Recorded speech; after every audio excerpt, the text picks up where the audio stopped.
Hello, everybody, and welcome to another episode of the Bootcast with Irish Bootstrapper. Joining me on the podcast today is Mr. Graham Cullis. Graham has an amazing story to tell, one of overcoming a lot of challenges with his mental health and finding purpose, travel, and his latest venture in art and painting. So an amazing guy with an amazing story to tell. And without further ado,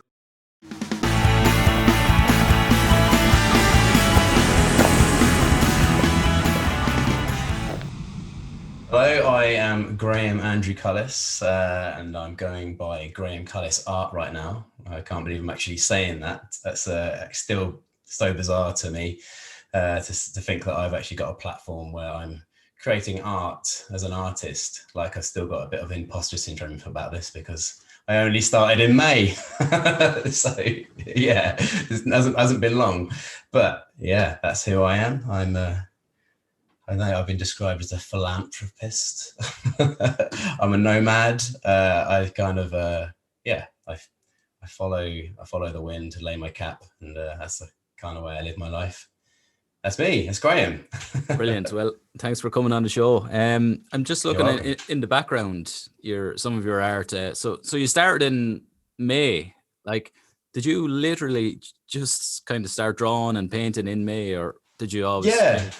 Well, yeah, I mean, like, obviously, like, at school, I remember from a young age that I had a creative brain, and I've always been into, like, the arts in some form. It's always been a portion of my life when I've been into a form of the arts, whether it's music or drama or anything like that. But I remember once on a holiday to Devon with the parents, my sister and that got a watercolor kit out, and I remember like, I think I must have been about 7 or 8 or something, and I did a bowl of fruit, and I remember being quite impressed with myself. And then, like, obviously art school and high school with art class, but I dropped that for GCSEs. I was like, nah, see you later. Did music instead. But yeah, I kind of wish I hadn't now. But no, actually, no, not at all, actually, because I feel like it's come at the right moment. I think one of my philosophies is wherever you are right now is exactly where you're meant to be. It's brilliant. God, we've so much to talk about. Let me see. Just a little bit. What really struck a chord with me was the fact that you were traveling, and that you kind of battled with your mental health as well, and in the same way that I kind of would have or do from time to time as well. Yeah. So was there a point in your life, say, where you felt that you needed to go off traveling to find yourself, or that there has to be more than the norm? Well, how can I unpack all of my whole life? So like I said, with the whole, like, to go back to roots, creative brain. I was in a band years ago in Brighton. We did quite well, actually. We'd done some good tours. We toured with a band called the Ordinary Boys. I don't know if you remember them. Yeah. Did gigs all around the country, like Brixton Academy and all of that. And I was like, I'm set to be a rock star now. Yeah. And one thing led to another. We played Boardmasters Festival main stage as well. And I had loads of really good experiences with that. But it didn't happen. Okay. Dynamics. As your listeners, if they start following, might get to know me, I'm probably a bit of an interesting chap to hang around in a group with. So I don't know, some people, I'm a little bit like Marmite, I guess. I think I'm a little bit intense. So maybe that's probably where the dynamic failed with the band. I don't know. You have to ask those guys, but had a great time with it. And then obviously I then led on to pretty much finding myself. I was pretty heartbroken after the band thing ended because it was like my dream, But then I was like, do you know what? Then I sort of thought back to when I was younger. I used to love doing outdoor sports, and I always had this dream, actually, from a very young age, to be an outdoor activities instructor. So I pursued going. Well, first off, I moved to Liverpool because I went there on tour, and I thought, I'm going to try the band thing again, because if you're going to try a band playing anywhere, it's be Liverpool. That didn't work out either. But then I was like really I just homed in. I was like, right, I need to get on this whole like outward bound thing and something healthy. And I want to work with kids, and I like that kind of thing. So then I found a course in Devon and Cornwall, and these two girls took me for a surf on my course, and that was it. I was literally the next day. I was like, boom, I bought a board the next. I'm like this. I'm like one of these people. I'm literally, as soon as I like something, I obsess over it. I bought a board the next day. 2 weeks, I moved to Cornwall and found a job at a surf school. Okay, but like Nice. yeah, but the thing is, I wasn't a surf teacher then. I was doing all the other stuff. But eventually, to surf, I wanted a job there because I could then learn how to surf at the same time as teaching people how to kayak and do archery. You know, yeah. So surfing, I basically fell in love with surfing. Went to this place to obviously, but trade my trade with them. You know, I could like still teach people all the other stuff, the elements of outdoor activities. But then I got my surf instructor within a year, and then I moved to, I think after the next season, I then moved away and did the whole travel thing. I went to Indonesia, which is Bali, which is like my place. I've been there 12 times now. Like, and it's always like, I'll go there for a while and then move on to somewhere else that I'm traveling. So I went to Australia and then came back. I went to Bali and then I've been other places. I've been so many different places, but Bali's always been like the sandwich in between. But then that really was like, you know, the moment, like I just thought, you know, I can't sit still. So I come back from Bali after Australia and Bali. Then I moved back to Cornwall, did a surf season in Newquay, started working for a bar crawl as well, where I was making money selling tickets to people, taking them out on the piss. It was a great time. And that was in my 30s, guys. I was in my 30s. All right. Like the thing is, I saw that as a business opportunity as well, because all these reps, they were there to have fun. I saw how much money I could make and I did it in the season. It just killed it. And then I went up to Mexico, bought a pickup truck and then drove up and down the coast with my Australian mate that I met in Bali. And we did the whole California experience and then busted down to Mexico, ended up living with the cartel in a campsite. What? Yeah. Hold on. Okay, so sorry, that's what I'm trying to unpack my life. I don't know where the point was going, but I'm trying to unpack everything that's led me to here. But so there we go. That's episode 1 of Graham's life. God, so much. Okay, we'll come back to the Mexican cartel. Okay. With the surfing Natty Surf Jam. Tell me about that. Oh, okay. So that has quite a heavy story behind it. My friend Meg, she lost her brother, obviously to mental health, and she was in Bali with me at the same time when she found out, and she was only there to visit for a week. I didn't know her that well at that point, but obviously, yeah, I had to kind of like be there for her, and it was very obviously a hectic time. We came after she had the week there in Bali. She was told to just decompress there by her family, and I was just there obviously with another couple of friends just to help pick up the pieces and keep her, you know, help her decompress basically and give her the best time as she could. But then obviously like she left and I was still in Bali for a while. I was actually working in a surf camp in Lombok and I just finished and I was on my last little sort of fun part after working in a surf camp. And but anyway, I then moved back home and I started hanging out with Meg a bit more and we were discussing, she was like, oh, well, like, what can we do to commemorate her brother? And she's in a band. And so she loves music and her brother loves music and surfing as well. She loves surfing. So it just made sense. That's like we live in Newquay, or she lived in a town near Newquay. I lived in Newquay. We then went ahead and just put on a big surf festival, a surf and music festival. So we had it was incredible actually. We had what we achieved together was amazing. Like we didn't realize it until the aftermath of it all. But the whole premise of the festival was to raise awareness for this charity called Invictus Trust, which was about this family who lost their child to suicide because he was placed in the wrong care.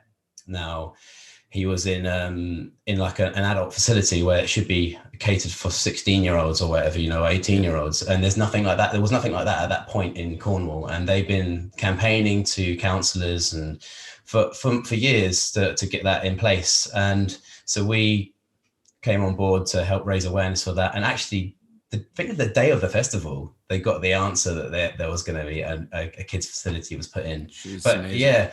But the run up to that festival was just insane. Like, obviously the way I am, like I can't sit still. Like I was working in another job, like at a gym. Luckily, my friend Dirk, who owns a gym, he kind of turned a blind eye to all that I was doing behind the desk, because I was literally just like on my laptop trying to sort out press releases and risk assessments and doing all of the sponsorships. And I was like, and then obviously Meg was doing as much as she could. Obviously she was kind of the face of the campaign, but she was obviously in a band touring at that time as well, so it was hard for her.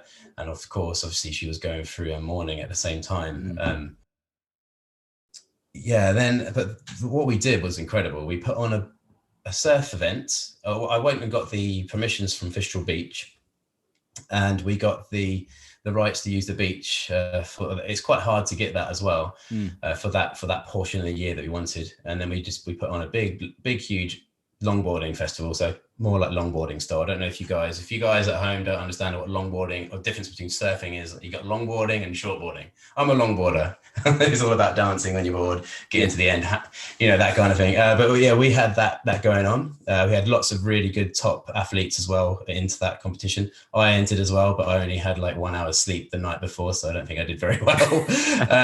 And yeah, we had every single local mental health charity under one roof on the beach as a hub for people to get access to. And we had a crowd at the beach. Like, we smashed it on the social medias, but we absolutely killed it. The run up, we did so much campaigning, and the girl at we also had a BPC introducing bands playing as well on the beach. We had loads of stuff, actually, just remembering about it. We had a live silent yoga all set up. We had someone doing fitness, like a fitness class. And it was like so many different elements. I just like remembering it's incredible, actually. And then we had a live band night where Meg's band played, and we had a few other bands playing, and had a massive party at the end. And raised about $4,000, and I was done after that. And I think Meg was too. It was a hard time for her, especially to imagine like losing someone like that, a brother, and I couldn't imagine, and then having to put on such a big campaign to commemorate them. It must have been so exhausting for her, but she did a very good job. Well done. But so that was pretty much my kind of not my first taste of wanting to help people, mental health. And it's brilliant. Would you be a spiritual person or a religious person? Or so my parents are next door, so I need to my parents are devout Christians, and I was brought up in a Christian family, which I'm extremely grateful for, actually. Like, because I think, to be there's the underlying morals that I really hold dear to me, and I feel like I've learned a lot from my parents and their faith. I have a healthy skepticism of stuff spiritually, but what I would say I would go down. I am an agnostic, so. Yes, I am spiritual for sure, and I don't know what that means really. It's a hard one, isn't it? That I would say I'm spiritual. I'd say that there's something else in play, and I believe that when you put good into the world, you get good back. But I don't follow any religious practices. If that's getting at. You made two good friends out in Bali. I sure did. Can you tell? I made a lot of really good friends, actually, but for the time, Sean and Michelle played a very important role in everything to do with my mental health. I mean, like I met a lot of friends out there who helped with the whole piecing together, like obviously the art. I had a friend called Bam Bam, who's an incredible mentor of mine. She's a really good artist, Bam Bam Billa. Check her out on Instagram. And then my friend Nova Zeph, she's also a musician artist, and she was so positive about me and my change. She said I changed when I started doing art. She didn't know what I was going through, but she said I think you found yourself now, but obviously she didn't know I was battling until the end. But I was changing, and I think this dark time was productive for me as well. But yeah, she was there for me, and she was so supportive. And yeah, then Tatiana, my art teacher, who invited me to a class, who actually it was went on a date. And then Tatiana, I'm going to tell this story. And then she says, she's a Russian girl, and she's like, you should come to my art class. And I was like, I don't know if that was a very good Russian accent, I'm sorry. And I was like, okay, yeah, I've got to try and impress this chick somehow.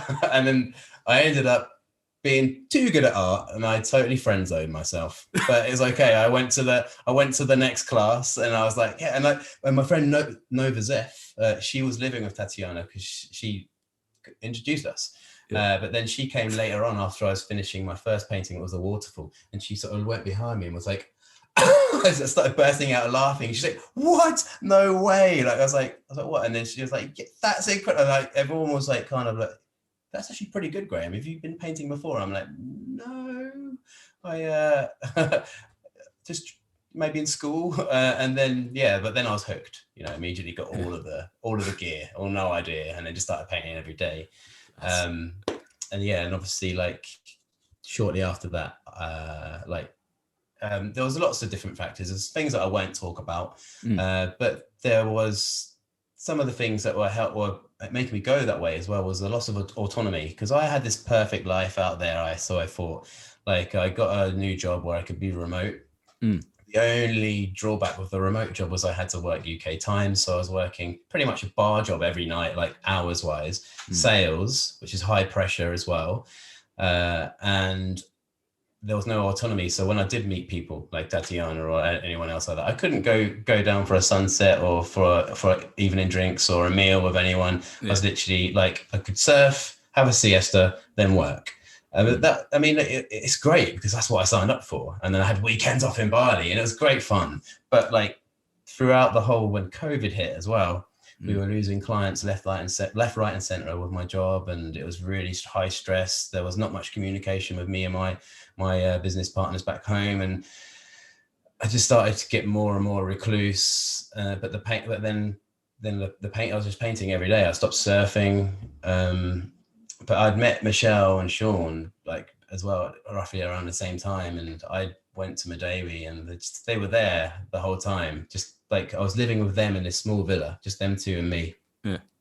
And it was just really nice to have them there. You know, I was keeping myself to myself. I wasn't surfing anymore. I was just painting every day. And then I got they basically were just inviting me out all the time, and you know, just going for food with them, and that's what I needed, you know. But I just that was so impactful in the way how nice they were and lovely to me, and they could see that I was struggling at my job as well. They hear me like sometimes in sales. I don't know if you've done a sales job before, but like you put the phone down and you're like, fuck, like that, and then they heard that, and then Sean would be straight up, "You all right, mate? How's it going?" Like that, and just like to come to see how I was, you know. And like before that, before I was living with them, I didn't really have that. Like, and I just they were my saviors really. So cool. If you see in the vlogs, they took me out on little trips, but they didn't know that I was going through some stuff until I revealed that painting to them, Angels. Yeah, that's brilliant. Yeah, class. Yeah, so for anyone watching or listening, make sure to check out Graham's vlogs on YouTube is the main place for them. Okay, right. So when I started painting in Bali, like every day, like a madman, you know, I was going through stuff, and it was my therapy.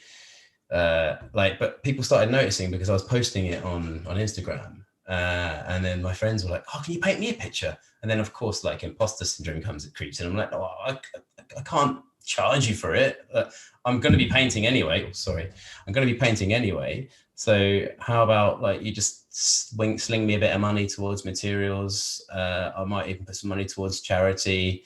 It basically helped me develop my craft. And so that I was on board for that. I was painting for people, but then the more and more commissions were coming in. I was like, right, okay, there's something in this. And at the same time as well, like just before I sort of transitioned to like really like going for it and charging good money, I thought I'm going to set up Patreon because obviously for the viewers back home, the Bootstrapper podcast started following me after one of my heroes of the last 2 years, Blindboy Boatclub, Blindboy Podcast, shared a couple of my stories, and he shared the whole thing. And like Blindboy never shares anything, maybe like one story, but he shared the whole sequence. Blindboy, if you don't know his podcast, it's incredible, and he's got a really good way of like getting funding for himself from the public, which is Patreon. And he always says halfway, if you like the hours that I put into this podcast, please consider supporting me on Patreon, because it helps support me. You get the podcast for free, but collectively we can make this podcast carry on. So I thought that's a genius way of getting yourself funding and also spreading a message. So I set up, I thought that was the first thing, like procrastination was kicking in, like when I was like all depressed and down in Bali, but I was like, fuck it, I'm going to do it. Boom, like that. Just set my Patreon up. Then I started telling people about it. Like, if you want to do a surprise commission, you can do that, or you can pay me here if you like the content I'm going to put out, and I'll put some money towards charity, and it'll help me put more content out to you. And so I do the same kind of business model. But then I thought, what am I going to give back? So at first it was like, maybe I can give them a print of my work every 6 months, but actually that would have been an absolute nightmare, because if you imagine how many patrons you need to become full-time, it's a lot of people. Yeah. So my goal is to get to 150. I'm at 62 now, guys. Absolute legends. Thank you so much. 2 today as well. I'm like so chuffed. And what I give back every 6 months, I'll show you now. Here we go. I've got the merchandise. I give these, which are karma cards. Okay, so it's got my branding on the back. It tells you where my channels are. You can then write. You got yours already? Did they come through? No, I'd say with Brexit delays and stuff. Oh, yeah. So a lot of stuff is getting delayed. Eugene is a legend, and he signed up as well. I'm so happy. Thank you so much for that, man. But yeah, so the idea behind the Karma Card project, #Karma Card project, is that you support me with a small amount of money once every month. Doesn't have to be much at all. Like, I don't want, even if it's a lost leader and someone can only afford £1 or £2, happy days, because some people will be very generous, and the whole idea is about the message. Now, eventually, once I get to my 150 patrons, I would actually be able to do this as a full-time job, filled in with my painting. And then you guys, this is what you get back. You get 6 of these cards, which are artworks, different art. They're all up here. Okay, so you get 6 of these every 6 months. The idea is you keep a couple, and then the rest you send off in the world to people that you might think who are struggling, people who might be hurting inside, or just someone you want to reconnect with, like a friend or family member. And then, I just think that's the best way that I can give back to my patrons. Nice. And I believe that this is going to get really big, and it's not going to stop there at my message that you're helping me support. I'm going to be reinvesting into other events, like the likes of the Natty Surf Jam. I want to be doing stuff like that. I've got a really incredible idea. Well, I think it's incredible. Everyone else I've told us thinks it's incredible as well. But I've got an idea for my website. I've built a website. That's another thing I did this year I've never done before. I want to eventually connect with, the main vision is to connect globally with advocates for mental health and professionals, because I'm not professional. Okay, I don't want to give anyone bad advice. I just want to give them my experience, like Blindboy does, or like my man Colm Doolan does. He just gives your experience. You're not actually giving them proper advice how to help yourself. But I would like to be able to direct people to the appropriate channels, which I like to tell people how art therapy really helped me and can help you. So I want to have a thing inspired by angels, the painting Angels, and my 2 friends. I want a thing called the Angels Forum. Now, the Angels Forum I will be connecting with, I'm going to start off probably local with UK, just get loads of great UK experts, and they will moderate this forum. Because right now, my Instagram is blowing up. I'm getting more and more people follow me, and I'm getting lots of people message me, especially people like kids, especially kids that are suicidal. It's tragic, it's hectic, and it's getting overwhelming. Yeah, so it's not over. I mean, but the thing is, I don't want to do anything wrong. And I've got a mentor as well. I'm getting safeguarded. I'm going to get the relevant insurances as well. But I just, I feel like if I have a safe space that I can direct them to, which has got all of these incredible people moderating it, that can say if they cry for help, boom, someone in India who can speak Hindi, because I have lots of Indian followers. My Indian followers, you are absolute legends, by the way. I love them. They're so good and so supportful, and they share everything. So amazing. But yeah, like I say, I want to connect with experts in different countries and make sure that they're all vetted and we're all on the same page. And then if someone does call for help, there'll be a number of people that can help them direct them to channels, because not everyone wants to pick up a phone and do a helpline, because that's brave. But if there was a forum where that there's loads of free help instantly globally, that's one of my main visions, one of my milestones that I want to achieve with this platform. That's so brilliant. That's what it's helped. That's what it's going to go towards, guys. So it's super. So there you go. There's my sales pitch out of the way. Yeah. Sorry. No, that's brilliant. So anyone listening or watching, please check it out. And as Graham said, Patreon.com/Graham Cullis Art. There you go. And just a few quid a month. That's it.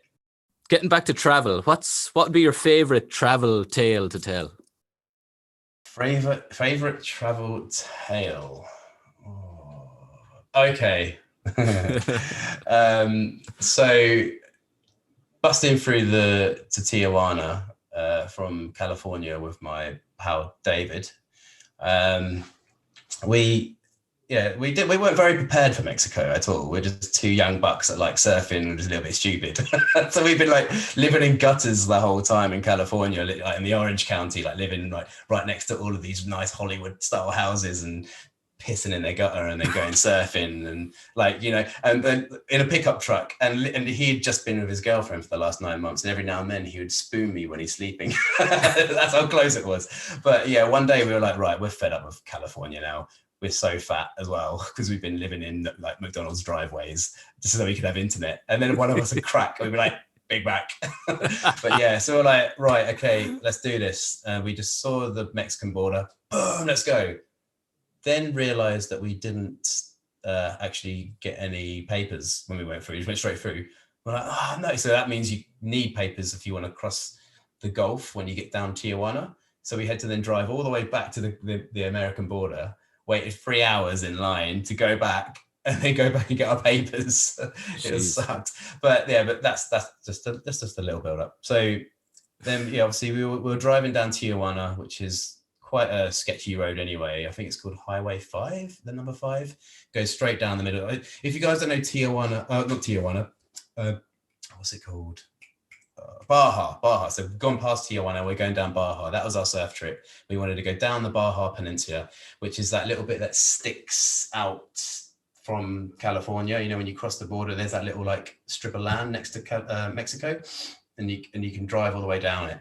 And I remember there's a certain spot that we wanted to go surf called the Seven Sisters, which is really famous, 7 right-hand point breaks. Now, guys, if you don't know what a right-hand point break is, just Google it. It's an amazing way to surf. All right. But yeah, so there's a few rules that you don't do when you're driving through Baja. One is drive at night, which we were doing. And you don't stop on the highway for anything. So we stopped on the highway to get some petrol from this guy that had this like canister on the side of the road, and it wasn't enough to fill up our tank either. We had 3/4 of a tank, and then so we saw that there was a main road that went to the surf point that we wanted to go to. But okay, just so your listeners can imagine this, like, so you got a strip of land, you got a gulf on one side, you got the sea, the ocean on the other. It's it's probably like 100 miles across, and then 500 miles down. I'm just pulling these figures out, but you know what I mean. So we were down this like one highway that goes down the middle. If you carry on, you can go around to a town and then hook into the ocean and then travel up to the Seven Sisters. We decided that we have our Google Maps, which was literally just operated by GPS, that we didn't have a SIM card or anything. We just saw the blue dot going down the road. So it wasn't like, like turn left here. It was like, we got the blue dot. That was it. We saw this little vein in the side of the road that was leading directly towards the Point Break. It was a massive shortcut basically, but it was just a vein. It wasn't even a road. It was like, there's a kind of a road on this map here. So we found it and we're like, screw it. All we had in our car was a box of water and 6 bananas. Yeah. And we were about to drive at night across the desert to get to the beach. But the thing is, we didn't know what was at the other end of that beach. We didn't have any supplies. And we started, let's do it. We started driving. This road was like up, down, bang, bang. Like, you know, we're on a 4x4, but it was just like, yeah, it was a crazy hectic terrain. And then about 2 hours into this, I was like, dude, like, look, we're down to half a tank. To my mate, I was like, we should probably turn around while we're good and just get back on the highway. And he was like, and Aussie gung-ho chap, he's like, oh yeah. He's like, I'm keen to carry on if you are. And I'm like, sorry, my accent's sucked, by the way. And I'm like, I think we should go. He goes, all right, like that. And we turned around and went down the same track to go back. We'd been traveling 2 hours on already. And then I sort of didn't pay attention to the blue line for a little while. And then I realized that we weren't even on the track anymore. We were like we were still going towards the highway, but we were like on the nothing. And this, now the terrain was even more hectic. I was like, oh shit. I said, what do we do? Do we go back and try and find the vein, or to carry on? We just thought, screw it, we carry on. And then like about 20 minutes later, my mate was like, oh mate, we got to get out.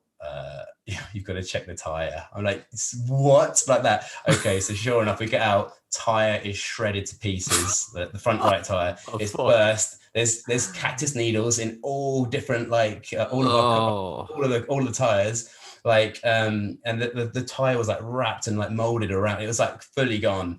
And they're like, okay, right. So we've got to change the tire in the middle of the desert. Fair enough. Okay, go to the jack stowaway compartment, which we didn't check. It's not there. There's no freaking jack in there. So we're like, shit, what do we do? Like, what do we do? This is pitch black. Yeah, pitch black, yeah. It's like one of us could walk with the GPS. Well, the thing is that there wouldn't have been enough battery on the phone to last the walk anyway. Yeah. And then try and find help and come back. Or we both walk out, leave our shit there. But that's a bad idea. But then my mate was like, dude, I've lived on a farm for years. Let's just gun it on rim. I'm like, you sure? And he goes, yeah, I've got this. And then so we did it. We just went on rim the whole way. But he said it after we got out of that, he told me that was the most scared he's ever been driving in his life. He said he was like veering, like losing complete control of the power steering, like going towards rocks. And the thing is, we didn't know what was on this track. It could have been a ravine. It could have been anything. There could have been anything in that way. But all we knew was we were getting close to the highway. And then eventually we saw white lights. Like, we made it. And then literally, like, we went up to the highway. I was flagging trucks down. That's one other thing you're not supposed to do. You go, dude, you do not do that in Baja in the middle of the night. I'm like, oh, really? Like that. And so we just rolled our car behind a bush of cactuses and popped a Valium each and went to sleep. Woke up in the morning, put a thumb out. Someone gave us a jack straight away. Didn't want to stay, just gave it to us, buggered off. We found out later on in the trip that jack didn't work because another van stopped without us even flagging them down, got their big jack out, did the whole thing for us, and then drove off and didn't want any money. That was incredible, actually. I think with Mexico, like, obviously it's a very Catholic culture, Christian culture. So I think it's all about helping your neighbor. And it was a very different take to what I'd experienced in Thailand, or not Thailand, I've been there, but in Southeast Asia, where like they're making money off you all the time. There's no help without a bit of money. But Mexicans, lovely, just boom, just help you. See you later. I'm gonna go to heaven. God, that's So that was like that's the before the cartel anyway. Pre-cartel. Yeah. I'd say that was an adventure. Yeah, that happened 4 times to our trip though, like in different spots. Like we burst tires in places where we shouldn't. Yeah.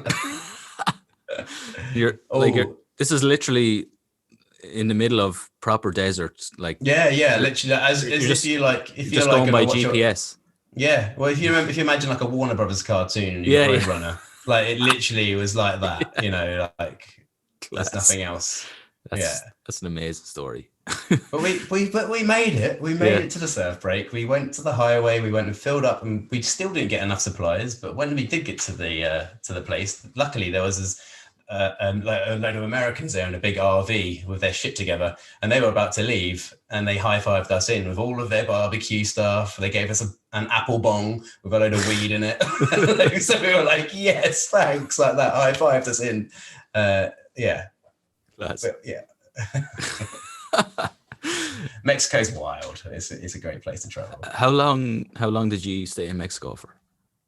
So I think 3 months in total. I think it took us like a month to do our trip down to our final destination. Yeah.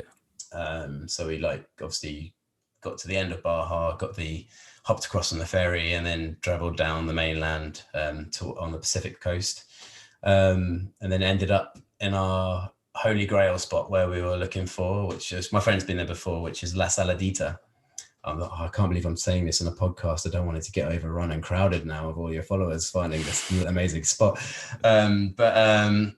Excuse me. Yeah, La Saladita is like one of the nicest, longest left-hand point breaks in the world. And a left-hander for me is perfect because I'm goofy-footed. So, like I say, if your listeners have no idea what I'm talking about, just take a surf lesson. All right.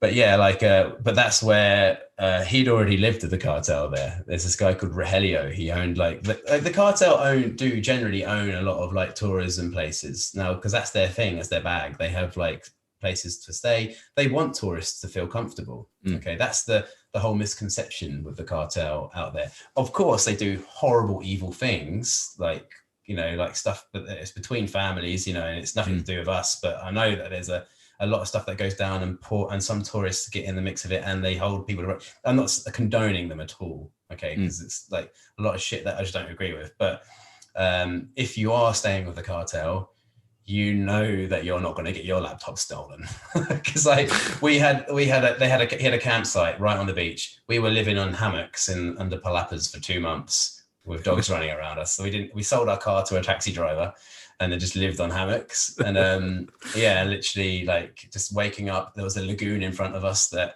we had to cross every day, which was infested with crocodiles to go surfing. But yeah, that was awesome. Like literally, yeah.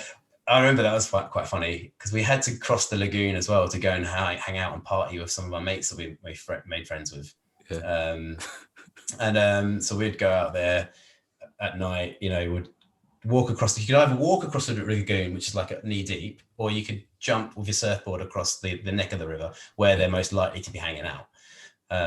But like, of course, at night, we don't want to take our surfboards to go and party. We want to stay dry. So we would just, you know, in the daytime, go wade leg deep, that's knee deep, that's fine. But coming back when you're off your face and it's night, you know, you're a little bit high and you're about to walk across a lagoon that's got crocodiles in it.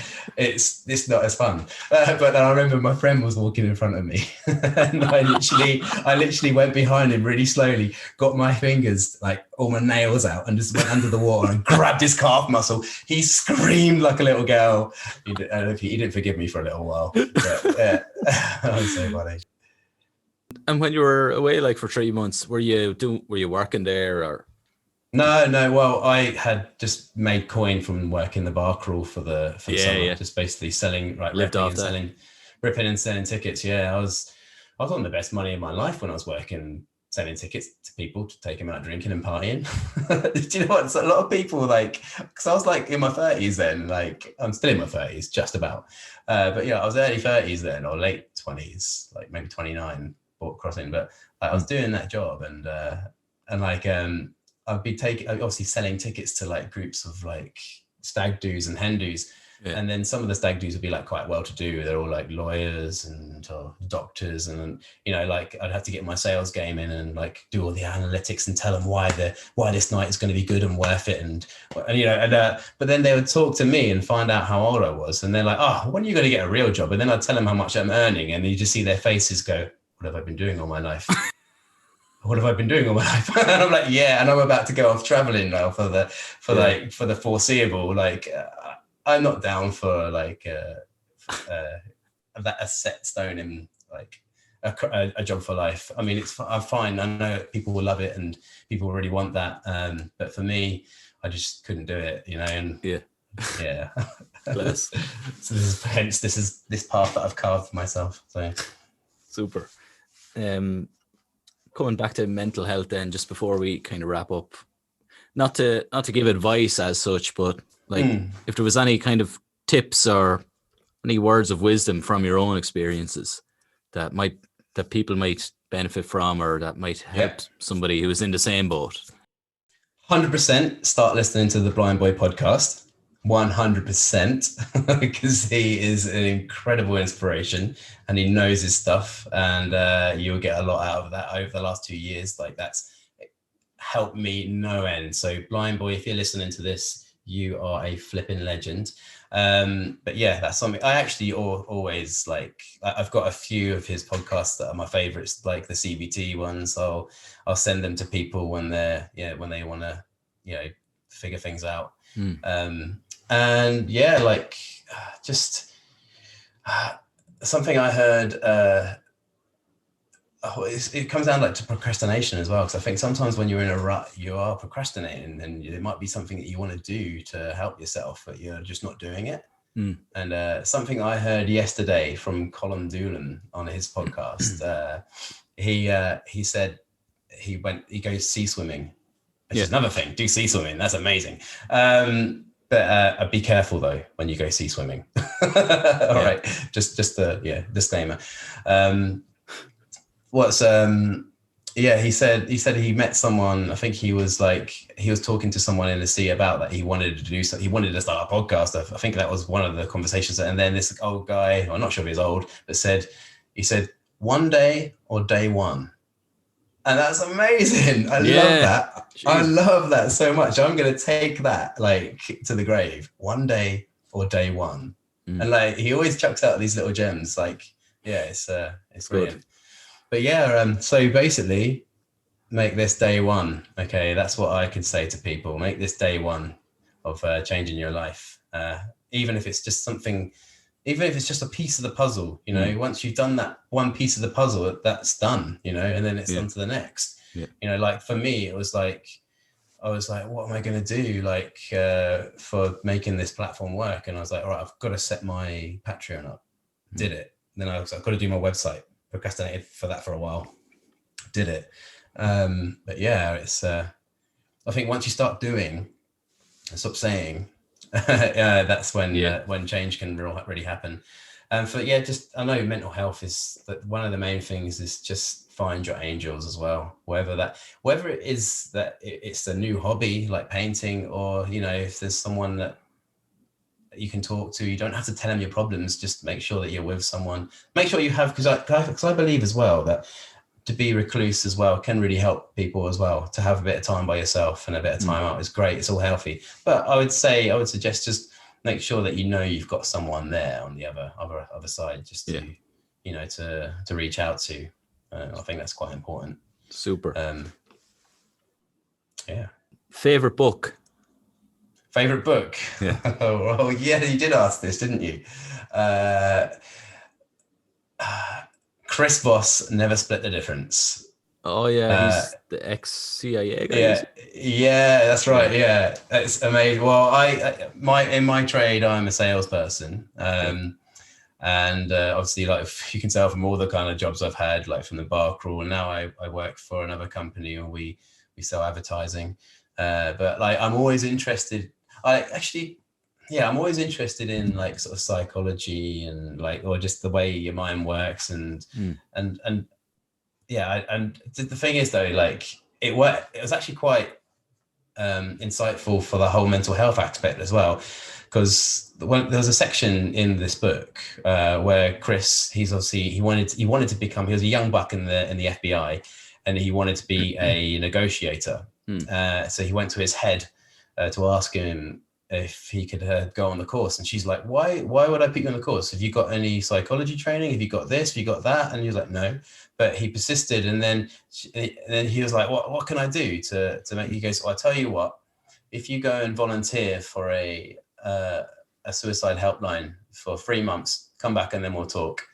And obviously she said that line to lots of people, but no one ever took it up. And he went and did it. And like, it was really powerful, like the way that like, and it's really like, it really impacted me, this book, because now I'm having conversations with people. Like, you could go into a conversation with people, be really helpful to them, you know, and be that person, that awesome dude that gave them loads of advice. And then you come away, yeah, I'm amazing. I just gave that person great advice. And he had that similar experience when he was being appraised on one of his calls. He came away, the person on the phone said, oh, Chris, you're amazing. You should be really proud of yourself. You've done a really good job with me, like that. And he went off, all feeling like proud as punch, went into the room. And then the guy sat him down and goes, that was the worst call I've ever heard in my life. And he was like, what? And then of course, like, he was like, why? Like, did you not hear that? And then he goes, no, that person went away knowing that you did all the work. You need to get that person to think, to do it for themselves. You need to make that person needs to leave the conversation knowing that they're going to help themselves and they can make steps and they're strong enough to do it. And that really, really impacted me. And obviously the book helped my sales rocket as well. But that just was really like another game changer for me. Like, and now, like, he's so right. Whenever people do reach out to me or whatever I have problems, I try and work with them to help build their esteem. And yeah, there we go. Chris Boss, never split the difference. It's amazing. Really cool stories as well, if you like all like the negotiation stuff as well. Sorry, I'm such a talker, aren't I? Favorite quote? Favorite quotes? Oh yeah, patience is a virtue. William Langland. Yeah, patience is a virtue because it's something that I don't often have. I do like that. And it's something that my parents have tried to drum into me for years, especially my dad. He'd be very proud of me saying this right now. But yeah, I think patience is a virtue, you know, just step back. And I need to learn that constantly. And I'm constantly learning lessons because I'm 101 miles an hour, as you can tell. And sometimes people can get impatient with that. So I just, I do like the fact. Yeah. Super. Graham, it's been a pleasure chatting on the Bootcast. Before we wrap it up, what's the best way then again for anyone to reach out to you or follow or get in touch or support? Yeah, best way to get hold of me is Instagram. Like that's where my main platform is. If you want to see all my IGTVs, the surprise commission, which I didn't touch on. Do you want me to quickly tell you about that? Let me just give you the pitch for the surprise commission. If anyone wants a painting, this is how I do it, and this is what you will get entertained on my platforms. So I basically, if someone approaches me for a painting, I say, right, I'm choosing the painting. Okay, so they're in for a surprise. People pay me money for a surprise. I can't believe it still. And good money now as well. So I basically say, look, I will use my intuition. I will look through your social media. Maybe you can give me a story or a loose idea, and I will create an image which I feel will resonate for you. And you will get the best out of me when I'm painting it because I'm enjoying the subject rather than being told to paint this portrait. And it works best in both ways. And then the person then gets to see on my story feed, they get to see that person gets to see their painting unfold along with everyone else. I tag them in. It's participatory, and people love it. And then that goes into my vlog. Okay, because my vlogs are mental health. We didn't talk about that either, did we? So my vlogs are mental health based as well. So I obviously have the painting that I'm doing that week or paintings. There's time lapses of that. It might have a story that's related to it, or I might be going to interview an artist like Davina Morgan, who's an incredible lady, or Tara Reddy from Arts on Prescription, it's a charity which I've hooked up with, who've embedded mental health into GP surgeries in Hastings. Amazing. But yeah, so that's where you're going to see all my content on Instagram, YouTube. It's growing. I need to do. I've just downloaded a marketing course to help myself push that a bit more, but it's hard. It's a minefield. And then Facebook page, another minefield. To be honest, you have to put money into that, and I can't afford it right now. But Instagram seems to be working for me the most at the moment. And reach out. I'm an open book. I respond to everyone if I can. I really try and hard to do that. Anyone that follows me gets an introduction video. And normally, sometimes I have my ukulele. I'll play him a little song and say thank you for following me. Some people get really freaked out when I do that, but I don't care. So that's basically, that's it really. Instagram. And then Patreon, if you want to support me to help me with my journey. And so I've become a full-time mental health ambassador and vlogger. And you like my content and you want the karma cards and you want to spread some love around the world, patreon.com/Graham Cullis Art. Brilliant. First podcast ever. Thank you very much. No hassle. Graham, thanks a million for coming on the Bootcast. Mind yourself and hopefully we'll meet someday. Yes. Cheers. Cheers. Bye. I'll see you later.